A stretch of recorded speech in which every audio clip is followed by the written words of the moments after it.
like to work with cooler space and everything. So the idea is like for 3 years, you have access to an environment where you can start your farm. You don't need to make any big investments. And then after 3 years, we help you transition into your own space. So if this is something that you are interested in, or if you know someone who would be interested in it, just come talk to me. Okay. We do a lot of technical assistance, basically helping people with crop planning, with how to set up irrigation, but also about I need to apply for this grant. How do I do it? I need to set up my QuickBooks or a better keeping system. We can spend time, sit down, and help you with these. And then the last one is just like a bunch of other things. We develop a bunch of guides and resources for farmers. Okay. This is just like our space. It doesn't look great, but it's basically all our land, and each plot is kind of like a farmer can access one of these plots, and then for 3 years, this is your space. You decide what you do, and our role is just to help you get to where you want, and to not get to where you should not. Sometimes people are like, "Well, I want to do this and that," and we're like, maybe it's not the best idea. So just like helping people realize what makes the most sense when they start, what is reasonable, and so on. Okay, so now that I'm done with this little parenthesis, I'm gonna go back to what you guys are here for. Stop boring you with what new entry is, but talk about benchmarking and financial of small scale farms. So who knows about Finbin? Great. So it kind of makes sense, but Finbin is the national database for farm financials. So if you wanted to know about, like what a commodity crop farm in Minnesota, about what their financials look like, this is the place to go. Now, what we're trying to do is like, okay, if you're a small scale farmer, is this useful? Right now, it's not, because there is no data about small scale farming. So part of this project is like, okay, there is basically no data about small scale farming. Can we help input some data into this database so that anyone can go and find all this data? If you look at here, it's like anything, like any farm that is like less than 500,000, it's probably not represented in here, or you need to have like at least like 100 acres or at least or even more. Okay, so with the questions that we had in mind, now we're like, okay, what is like the goal of our project? So we have 3 main goals. I mean, one is to definitely like collect the data, but the second is also to help the farmers that we're collecting the data from to understand their data and see how they compare to other farmers. And then the last one is also helping, we are in a way like service providers, right? We help farmers, like helping other organizations align and better support other farmers. Okay. And then we have a bunch of partners in this project. We're collecting data from all around the US. So we have people from California, Washington State, Colorado, and so on. So it's just like, people in with the project. I joined the project halfway through, so I was not pictured in this photo. Okay, so what does it look like? We want to collect data about what a farm looks like. So we want to really go into the weeds about, okay, what is the debt that you have? What are the assets that you have? What are any other of your liabilities? How much money do you have on your bank account at the end of the year? What are all your expenses for like seeds, compost, and so on? How many people are you hiring? How much are you paying for labor? Are you or are you not? How much are you taking as an orders row? What is the area that you're producing in? So we have like all of these questions. And the way that we are doing it is we are sending surveys for the farmers that are participating, and we ask them basically all of this. It's a little tedious. You need to have good recourse to be able to answer these surveys. But there are like basically 5 surveys per year. There is one at the beginning of the year where it's like, okay, like big picture, what your farm is looking like. And then every quarter, how much did you spend this quarter, how much did you make, and so on. Um, when everyone completes these surveys, then we work with kitchen table consultants that just rename themselves. The slides are not up to date. It could be a good route. They basically get all the data and clean it up and then try to turn it in a way that is meaningful. And then ultimately the goal is to enter the data into this database. Okay, so this is how it looks like, and it is on purpose that it is very small that you can't see it, because this is like part of the raw data that we can't show. But this is how it looks like. So each column is a farmer, and it is unidentified, so it has just like an ID number. There is only like a few people that know the ID versus the farmer, so that the identity of the farmers are respected. And then in each row, we have like a value about something, about like, you know, the size of their farm and how much income they made in that year and so on. So this is how it starts, and then we take all this data and try to turn it into a meaningful representation of the data. So now I'm going to show a little data, and I want to make a big disclaimer, which is that we shouldn't really, I want to like really trust any of the data. Okay, I've been trained as a scientist and working with a lot of data, and now we just have like a few farms, and so we need to be careful about how we look at averages and numbers, because there are many things behind these averages, and each farm is so unique. So just take the data with a grain of salt. I think we can still like learn things, but it's more a space to be like, this is the data that we have, and then maybe think about, okay, what are the questions that we can discuss, and so on. So we have 26 farms that completed, and this is just for 2023. We are not collecting 2024. What you're gonna see is like many of the farms are what we call independent farms, meaning that they have not been part of an incubator, so not affiliated with, like, you know, for example, like New Entry. And then we have few that have been working on incubators. So we can kind of like compare a little bit how do these compare to one another. And we're working with what we would call small farms. So many of them are less than an acre. Then we have a few that are between 1 and 5 acres, and then we have 4 that are above 5 acres. So this is the way that I'm going to show some data, and it's often going to be split into different categories. Either is the categories that we've chosen, because it seems to be one way to split the farms into categories that kind of make sense, right? Like a few farms that are less than 1 acre are probably going to be relatively similar, but you can't compare such farms with a farm that is like 15 acre, right? Yes.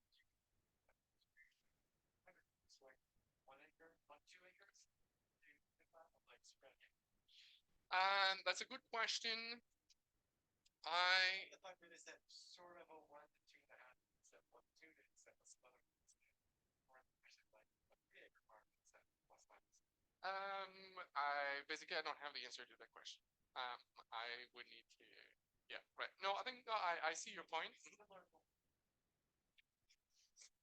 I think they are relatively in between. They are not just like all like 1 acre and a half. But yeah, I guess I should have I could have had like wrote it up lot with the distribution of the farms. And maybe no, I don't think I do. Okay, yeah. Any other questions? Okay. And here I'm showing the farms that we have based on like how long they've been in operations. So we are mostly working with new farms. And we have like a few more advanced farms. And we are mostly working with farms that are focusing on growing vegetables. We have few flower farmers in there that we're going to try to ignore, because the flower farmer is so different from a vegetable grower in terms of everything.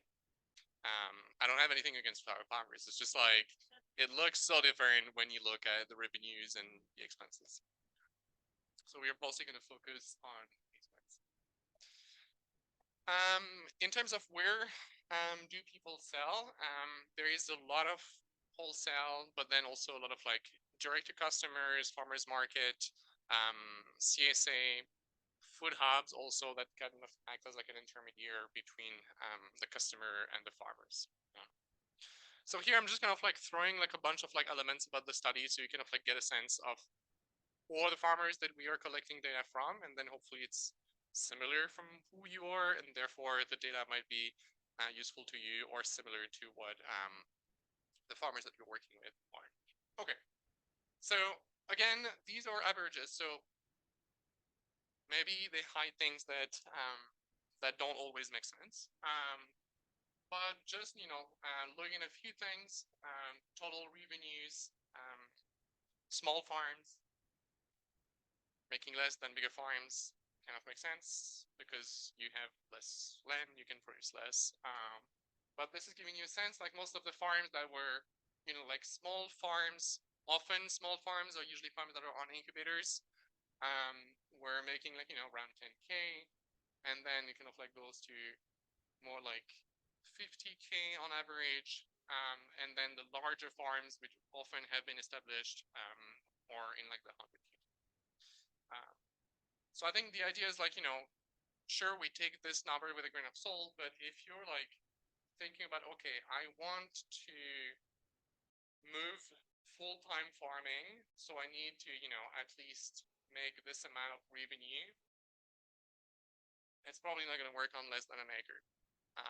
Unless, of course, there is always ways that, you can work on very high quality, high value product and you could make it work. But like, on average, it's going to be hard. And then if we look at the revenue per acres, we were just having this discussion earlier. It kind of makes sense as you are going towards farms that are bigger, it seems like the revenues per acre are decreasing.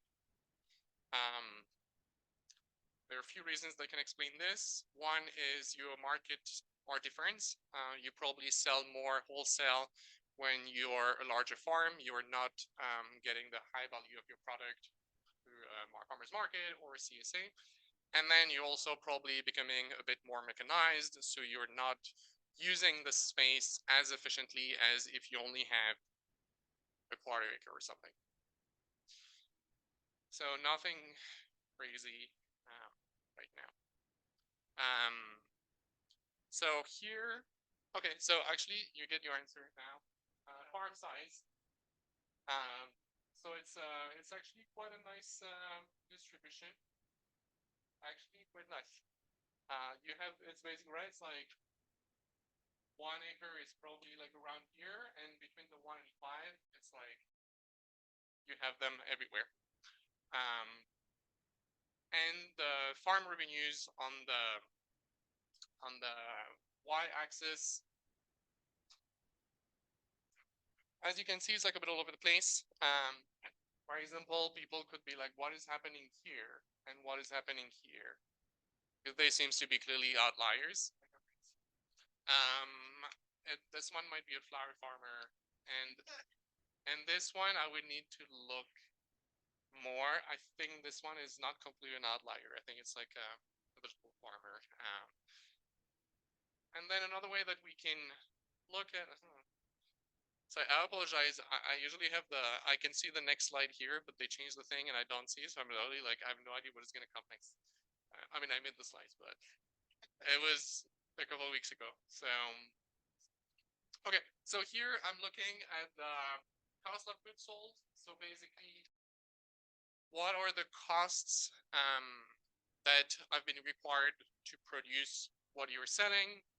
And you can look at basically expenses. So it's kind of like ways to look at expenses. Again, it kind of makes sense when you scale up your expenses or gonna scale up. And just like here, we're kind of like splitting into different types of expenses, kind of like operating expenses, general, and then kind of like more fixed expenses. So these are hopefully like, what I would say is like, hopefully the more we collect data, the more these trends and these numbers become to make sense. And we can then be like, yes, if you are running like a 3-acre farm, your expenses are likely going to be around this. Um, then we can also look a little bit of labor. So the first one is the total labor as a percentage of sale, and includes the owner's pay. So it's a little surprising that this is quite low, but it's basically like, like around 30% of your expenses are tied to labor, which kind of like makes sense. Yeah, sorry, jump in again. Please do. This is total sales minus total non-labor expenses equal that percentage. And from that percentage of your total sales, you can hire somebody to do the work, you can do the work yourself, keep that going. But is that correct? Yeah, say that from the 30, over 14% of your gross, you have that in order to pay your laborers and pay yourself. Which is different than saying the labor bill is 14%. So here it's based on like what they ended up doing, right? So it means that, and I think here the problem is, well, they're choosing how much to pay themselves, how much to it's, so yeah, it's like how much did you like take as an artist row versus how much you potentially left in your business. Right. It is, right? But it is, I think it can be good to look at like, okay, what, and of course it depends on how much you take as an artist. So yeah, we could, and I think there is going to be different data that will maybe answer more what you are looking at, which is like, okay, once I remove all my expenses, how much we have it, right? Well, sort of how much you pay labor or how much you pay yourself. But yes, so I think well, so employee labor is, well, yeah, okay, so yeah, I agree that, yeah, so yeah, we should split these two to be able to see, okay, like how much did I actually pay as labor, and then how much did I pay myself? Yeah.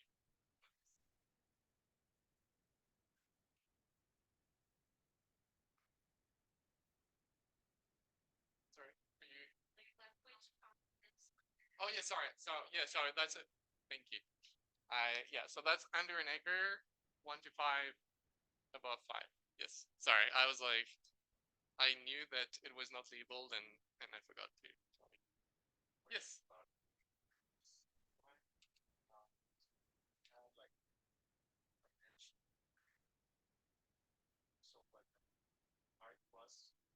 Right. Your operating expenses for right. So like, so what does that translate into?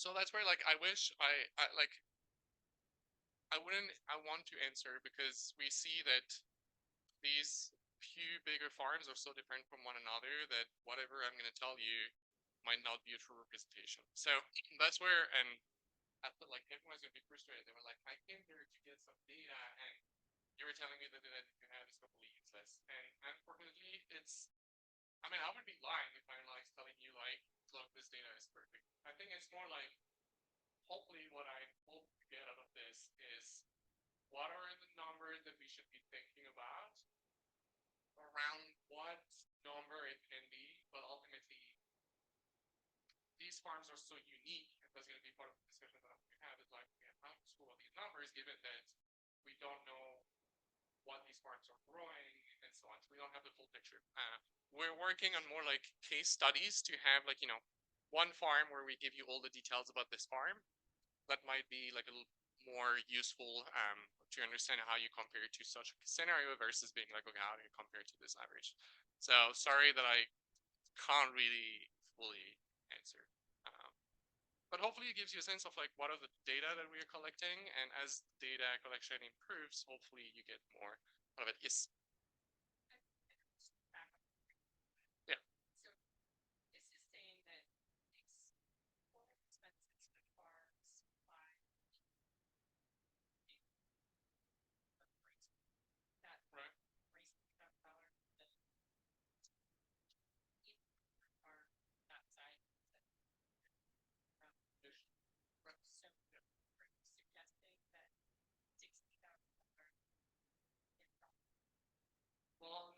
this doesn't take into account, I think it doesn't take into account labor. I think labor is excluded here. It is, yeah. I think I need to, yeah, I would need to check. Yeah, no. So yeah, I'm putting a note in my brain to forget about it later. I'll try to remember, but I do forget usually. But yeah, no, that makes sense. Yeah, yeah, I see it.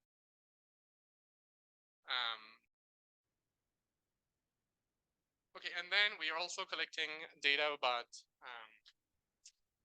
the debt and the equity, and so it can give you a sense. And the idea is to think about, like, if you're thinking of scaling up, what is the expected debt that, like an average firm this size will pay, and what to, in a way, like what to plan for.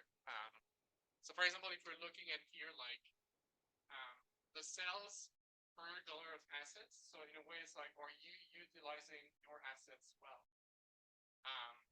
Which here the answer is like, for the small farm, it's like crazy good. But the reason is, hidden to this is like a lot of farmers that are on incubator farms. So they have like, just like, like a hole, and that's enough for them to be growing what they're growing. The rest, they are just renting it.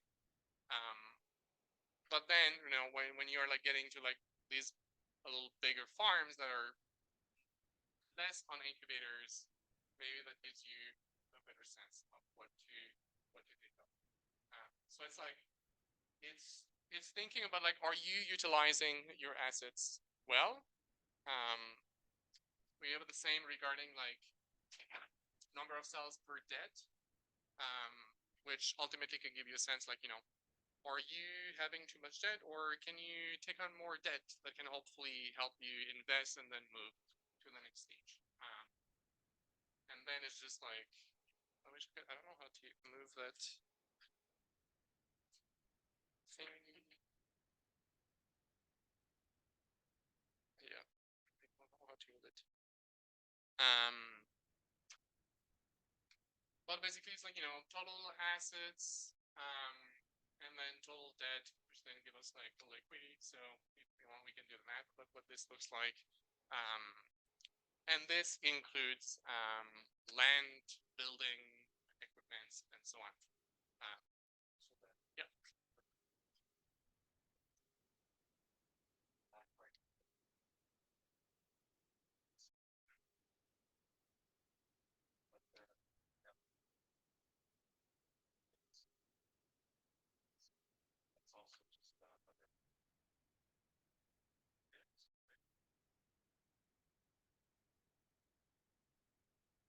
So,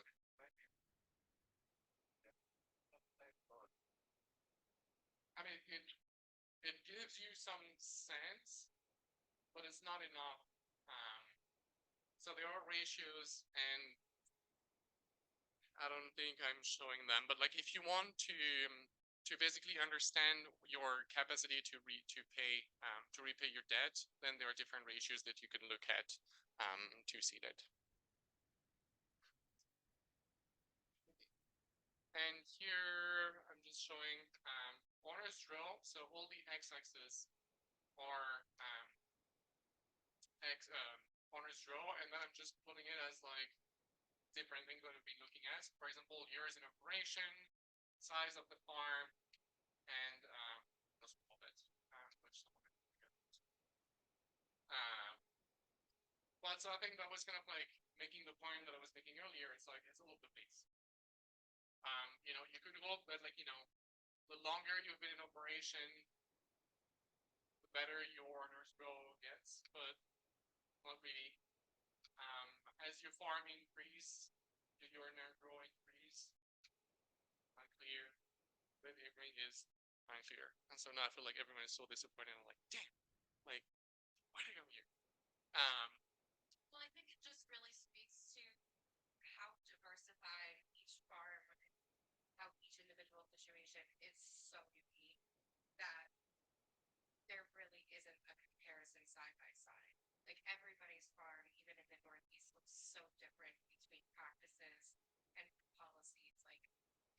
so different.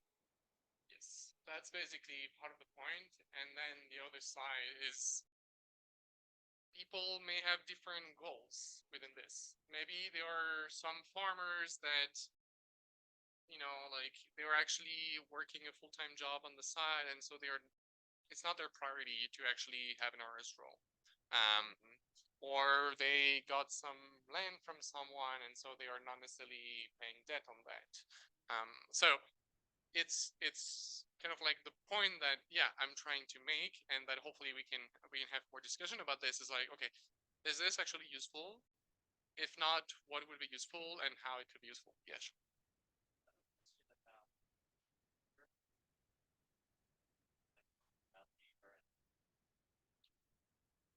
Right.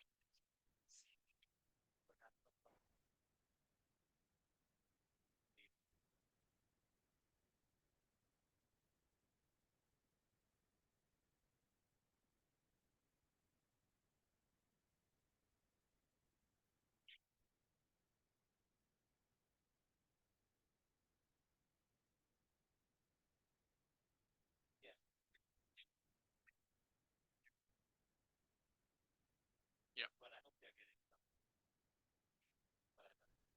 And so that's the thing. In theory, we did separate, like, it's like, I mean, depending on the business structure that they are in, we were like, okay, are you like paying yourself on payroll, or are you getting an honors roll?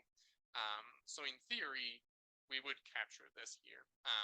So it is, of course, we don't know what, like people, I mean, we try to support them in completing the data, but maybe the data, but I think these might be like people that like have been like that are like on a smaller scale, and that are maybe not necessarily doing this, like they're doing this like as a side job. Yeah. I would say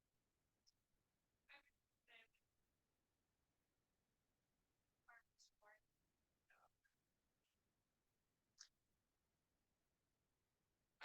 for That is definitely true. yeah. Yes. And you're gonna Yes.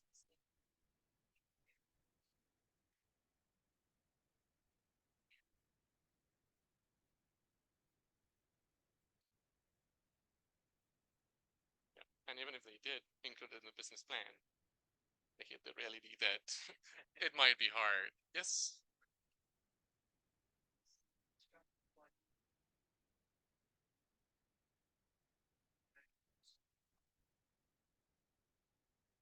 So, well, yes, and we asked them about the business structure to then make sense of like like the honors row.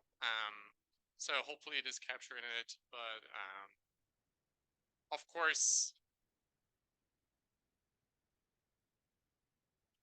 yeah, like it ultimately depends on like how well the surveys are completed, um, and then also like the story behind these particular farms. And we haven't had time yet to like go into like individual farms and then try to understand, okay, what is happening here. And so that's the next phase of what we're trying to do now, is pick a few farms and then really go through the full picture. And so hopefully we can explain, like a few people here, why are they here? A few people here, how do they manage to get to this stage? I don't see that really well. Two, for example. Yeah. It's all money. This is has been, by one mechanism or another, really cares how. Yeah. That's no. I think no. I fully agree. I think I'm saying like we are separating in the sense of like when collecting the data, but then it's like we should be looking at it, and maybe there is a different way to show the data, kind of like in the pocket money of the farmer. I don't know, like so maybe we can, maybe that would be a better way to represent it. Yep. So yes, and that's another problem, is sometimes like you change your financials in a way that makes more sense for taxes, and not necessarily for like the nice picture of your financials. So many things hidden into this. Yep.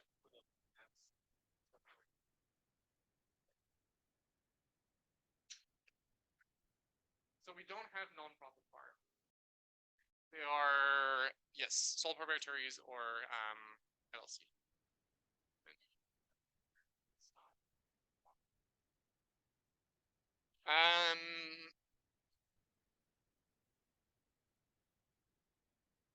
What do you mean the owner is not the farmer? Mm, in these cases, well, it could be that the farm manager completed the survey. No, I think it's mostly it's usually the farmers. Yeah. Can't think of any cases. Wait, yeah. Okay, so that was my point. Did the numbers tell us anything?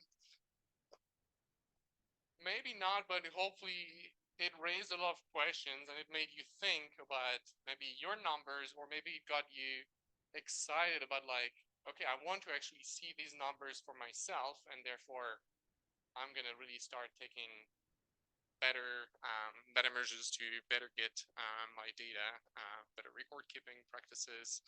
So then you can at least get to the point that you're like, I have my data, what do I compare myself to? And by then, hopefully, we're gonna have better numbers and better answers. Um, and then as part of this study, what we are doing is for each farmer that is participating, I'm just going to scroll through a PDF document. We are sending each farmer an individual report where they can see this is where my numbers are. And I'm just hiding all the numbers that you can't see that are like the farmer's individual numbers. But it's basically being like, okay, this is where you are, this is where other farms similar to you are. So again, it's just like making you think. We always, we tell farmers take this with a grain of salt, but at least after having given all your data to us, we're like compiling this little summary so you can better understand how each of the data point that we have compared to other parts. If this is something that you find interesting, and I hope I have not like disappointed you so much, you could participate in this study. We are still collecting data, especially for 2024, which is perfect time. Now it's kind of like the time where you're like, oh, taxes are coming up, I need to now organize my financials. If you want to make a little money, we are offering, it's not much, we wish we could offer more, but we are constrained by the grant funding and our guidelines. We are offering $150 for each complete 1 year of the study. If you want, you're really excited, and like, I want to enter 2023, that's even better. We would take you on it, and then we could give you $150 each year. So if you are interested, please come see me at the end, or email me, or you can find me on internet on the New Entry website. We would love to have you participate in this. Okay, so this is just, our struggles. We all started, I would say we all started because I was not there when we started.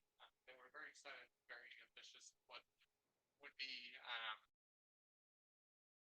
achieved with this project. The big problem is there are farmers don't always, and I'm really not saying that, I don't want to say this in like a bad way, it's just like, it's hard to keep really good data. So it's very hard for us to find farmers who have the time to complete these surveys and have enough data that it can make sense. And then because each farm is so unique, we would need to have like 200 farms to actually be able to get meaningful averages and so on. So it's been a little challenging of a project, but we've also learned quite a bit. And I think now we have like a better sense of how we can better do it. And so we are trying to enter a new phase of the project, getting more funding where we can keep kind of like collecting this type of data. So the hope is, yeah, anyone join the study? Take a picture, take my email. Yes. Did you guys first start right said at the beginning? Yeah, you didn't listen. It was started 26 years ago, 1998. It started in Lowell, and the original like how it started was to help immigrant and refugee farmers who had been farming in their countries for many years farm in the US and not necessarily just be like a farm worker, but actually run your business. And so the way to do this was to offer them access to land and then support in like setting up their business in the US because everything is different in the US, farming in the US, but also like farming in Massachusetts where the climate is so different. So it started with this mission, and then over the years it has expanded into all the things that we are now doing. Um, yes.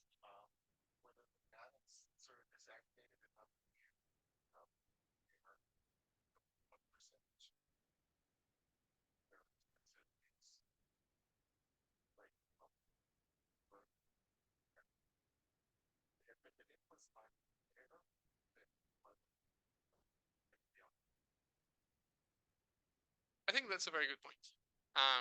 One way to, in a way, sort or like maybe like I would say like cluster the farms could be looking at some of the inputs. Of course, you never know. Sometimes like no one like someone is not going to buy compost because they're getting it from the farm, like buy or But maybe I don't know. Maybe like seeds, and of course maybe seeds. Well, we're saving seeds, and so right. But I see your point. Is like maybe we can take like a few inputs and then group the farms that have like similar inputs and then compare the outcome. Yeah, I like that idea. Like that. But I was thinking about like if you have outliers, you're able to ask questions. What's the point? Right. Right. No, yeah, I think they're like, and that's a bit like the first. So because we're affiliated with the university, we have some constraints into like the how much we can share the data. Not because we are affiliated with the university, but it's like how do we make sure that we respect the data of the farmers? And so one of the constraints is like we can't share the raw data, and so it needs to always be aggregated in ways. So, but I think we could potentially like I think what you said, I'm like okay, I can like aggregate the data in a way that then I can share it this way. But I wish we could just like share the data well, so then people can actually like look at the numbers and be like, okay, like this maybe makes sense, and I can compare myself to this farmer and so on. Yeah, but I think even just that.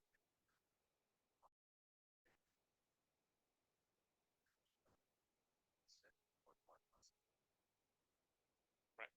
No, yeah. You're going to say something?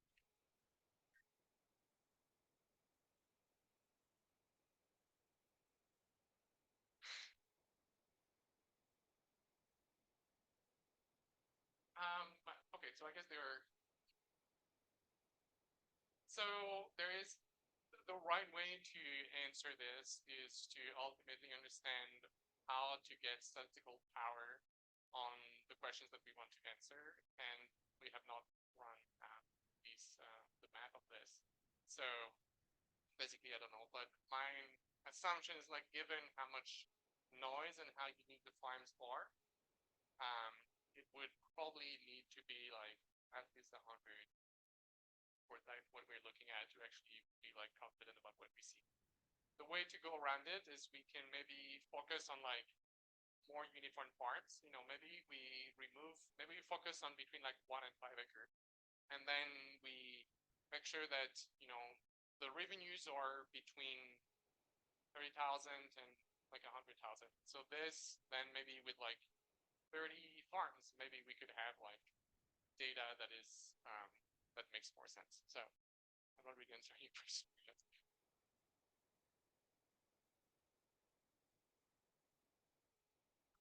Right.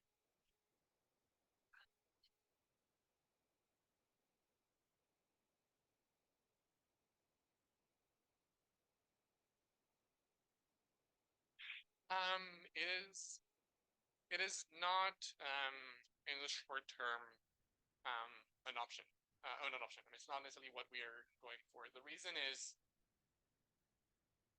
in this first phase, we have all this data and we've not been able to make nice conclusions with the data. So we are like, okay, we need to narrow down and focus so that we can get good data on a very specific farm. And given that most of what we do in our partners work with diversified vegetable farms, that's what we are going to mostly focus on.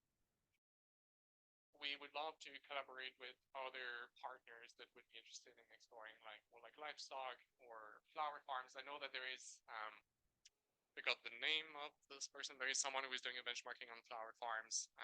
So there's hopefully going to be some data out there. Yes.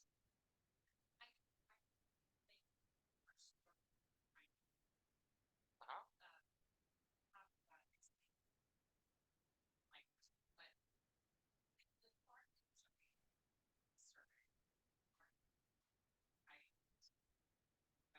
Hmm. Right.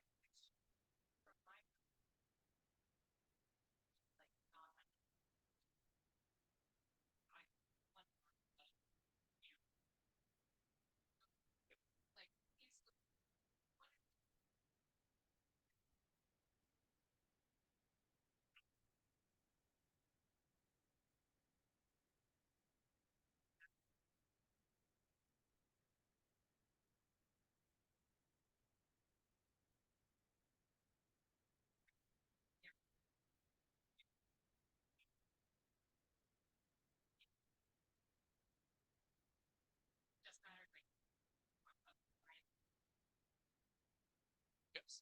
So I'm gonna answer your question by saying what my current goal is, not what was the goal of the beginning of the study, because I think it's more interesting to be like, okay, wait, right there. Now we are like, okay, I think what is important is to have a clear picture of what a farm could look like to support someone full time. So if you want to be farming full time, this is what it would look like. At least 1%.